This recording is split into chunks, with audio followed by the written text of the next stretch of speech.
Okay. All right. I think we are on. So, welcome, Malika. I'm Yoko Rowing with Hope Snows Connect. I'm a coordinator, the director of the multicultural advocacy. And today I like to have a wonderful conversation with Mallika Madduri.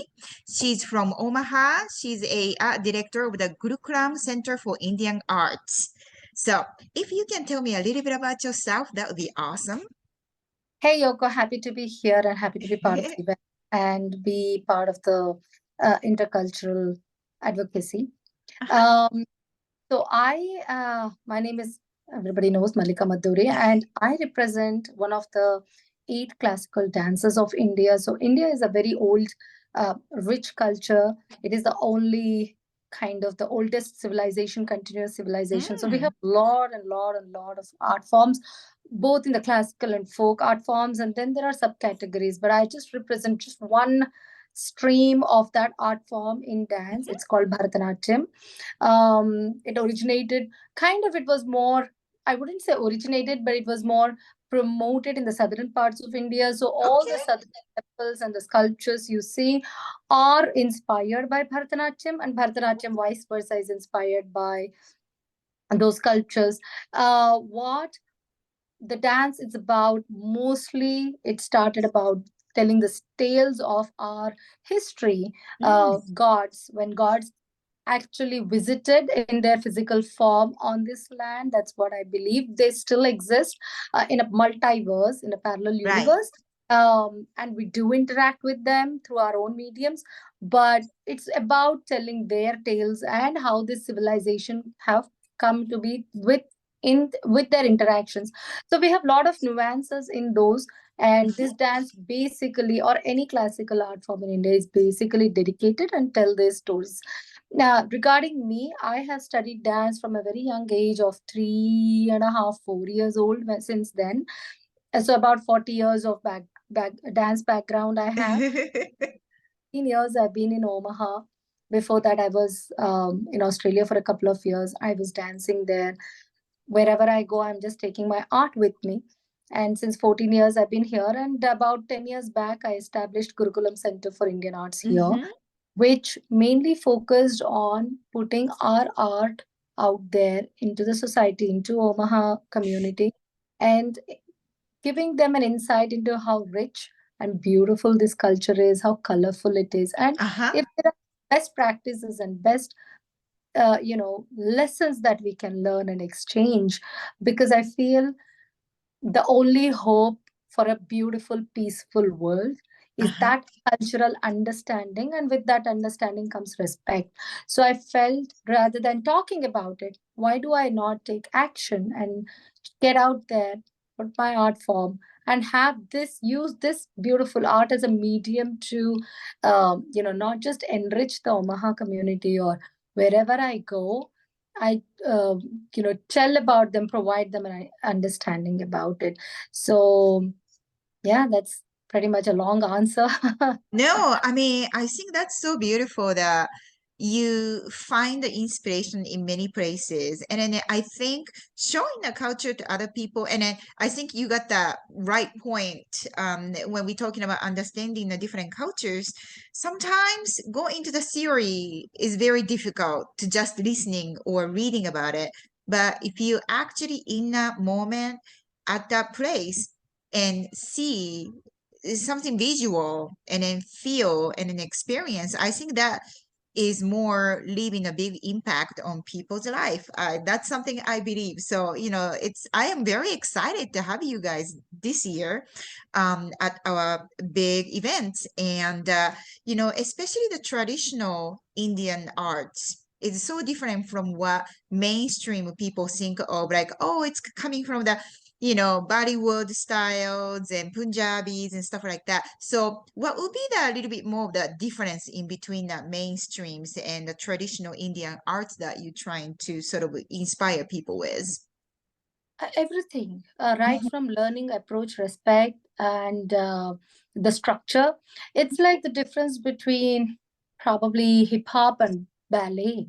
Ah. The lack of, it's just from from a relatability perspective and for understanding. So we start very young. We start initiate into our culture or art Mm-hmm. form at a very, very young stage. Not before 10, 15 years of training, we are ready to really, really start training as a soloist. And our art forms, I personally feel that it cannot be learned in isolation as against Bollywood. Bollywood is like your one song, one and done. You Uh-huh. know, but our dance is not like that. You have to learn the basics, the structure. You have to Mm. learn the philosophy of movement. You need to come from a linguistic perspective because we're very lyrical based also, as much as melody and rhythm based. We're very Oh. lyrical. We do explore the lyrics and the plots and the subplots and the finest nuances of human emotions on different planes. For example, a mother. Yoko, you as a mother could be different than me as a Mm-hmm. mother. How I would interact with my son might be in a very nuanced way different than how I interact with a girl, because it's just that understanding, or the Mm-hmm. nature how it has molded. So though we do explore in our dance those very finest nuanced human emotions that are very, very matured or a Mm-hmm. subtle level. It's not in your face like Bollywood. It can Right. be suggestive.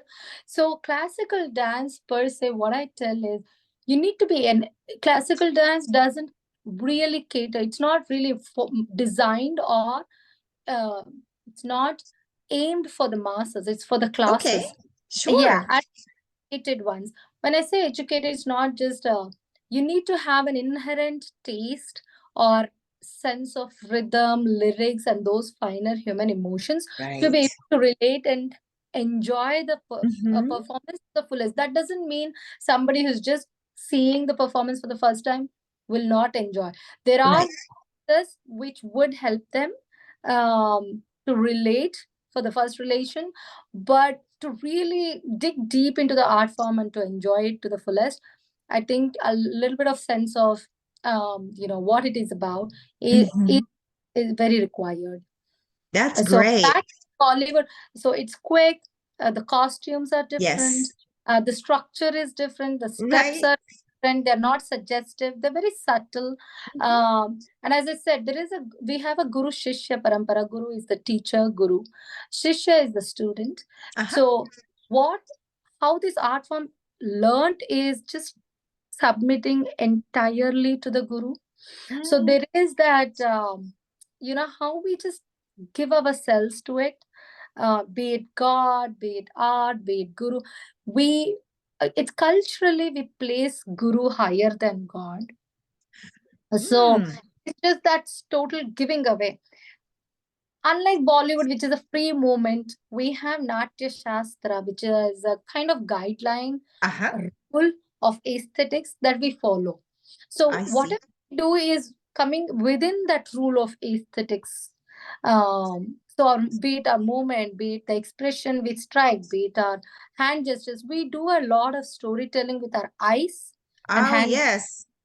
Yeah, That's hand gestures. pretty incredible. So much different hand coordination, eye coordinations, your body movements. It is so different. Like when I, watch some of the interesting like Indian movies and stuff like that. And then I was like, wow, how people can, concentrate and then make that movement. And it is so effective. I mean, sometimes there is no dialogues, but then the expression of how you using your body to kind of expressing that whatever the feelings or the storytelling itself, I thought that was very fascinating. Absolutely. And apart from that, the musical instruments we use, so these are extremely traditional instruments.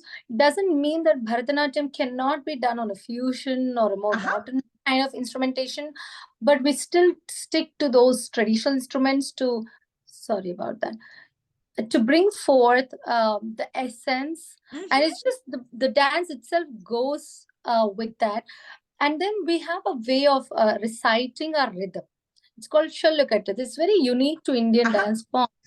So, which is all missing in Bollywood, I would say. Ah, It's I not there. see. Bollywood is more on the modern side of instrumentation. It's not really as structured. It need not. So, whatever you like, So, for example, you liked a very beautiful Bollywood dance and music, Yes. right? Mm-hmm. When you look at these rules of aesthetics, it would, by default, it would fall under the rules of aesthetics. But it necessarily might not have those rules in mind when they were structured. But Bharatanatyam or any classical art form, we study the rule of aesthetics and then we follow it. Oh, I see. Yeah. And then, I can't wait to see the performances of you guys. And then you most likely, I mean, you are the choreographer as well. So do you do all the choreography by yourself and teach that or do recitals and stuff like that? I do have, so we have different forms of performances. We have a recital performance. We perform in front of God, our Hindu gods, during certain, as a part of a ritual, as a Uh-huh. part of puja. Puja is worshipping. So at the end of puja, we offer dance and music and singing and all that Uh-huh. good stuff to the god, just like we offer food. And we have a kacheri recital or a stage recital. Yes. Um, so I do have all those parallelly running, other in addition to performing for organizers like you and the events, Hmm. in the events you organize. Um, so yeah, I mean, we have those recitals and we have those performances too. Um, yeah, if That's very exciting. I've been watching more and more of the YouTube videos that you guys have seen with the Gurugram. Some of the, costumes, it looks very elaborated, and I just can't wait to see some of the traditional movements, the expressions and, the stories that you guys are going to bring over to North Platte because so many people are not familiar with the traditional Indian arts. And, this will be a great opportunity for all of us to learn something and to be experience something magnificent. So thank you so much for, meeting with me today, this morning on Zoom interview. This is Mallika Madduri, and she's going to be performing and in her groups. So how many people are going to come over to present the dancing this year? I'm hoping about 10 10? Oh, have group good. and soloist. I just want to give a flavor of what different forms within the art form we have. Within Bharatanatyam we have different style, we have different compositions, a style Mm, of compositions. So it could lyrical based, there are rhythm based, there are melody based. So I just want to give a, and there are groups, there are solo choreographies. And just to answer your previous question, sorry, I just missed that. I do choreograph all my oh, pieces. wow. For that, I have to study a lot. I You do, should know you a do, lot. yes. Yes, because India is a multilingual country. We have about 26 national languages. So the composition can be in any of those languages, predominantly from four or five, 5 to 6 languages is what we take for Bharatanatyam. So I am proficient in 5 out of 6 languages. Wow, that's Yeah, and incredible, Marika. yeah, when I say proficiency, I should be able to understand the poetry that is written, in which the composition is made. And apart from that, there's a lot more context that I should understand. And the Uh-huh. can come from anywhere. And so, yeah, there is a lot of study, there's a lot of meditation that happens. There's just a lot of dwelling on to that. I don't know, for the lack of a better word, I would just say meditating on that piece I love that. before any. So do you sort of like go into the quest mode and then sort of like the inspiration just let flow in your head when you are meditating? Or do Yes, you feel like you are connecting to something? yes, a Like, lot of times if it is just music, I let the music speak to me. mm-hmm, But if it is lyrical, I do explore why a specific, um for example, we have a Lord Shiva. mm-hmm. He is also called Nataraja, Sundaresha. There's so many names by which he's denoted. So if Yes, a lyricist is writing or has addressed him with a specific name or a nomenclature, I would want to know why that, the whole context.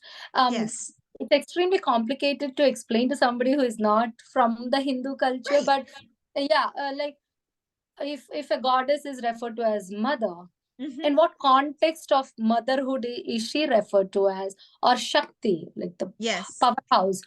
How and why in this particular song and in that particular context, why she is referred to? So those things, I feel there's a lot of meditation that happens.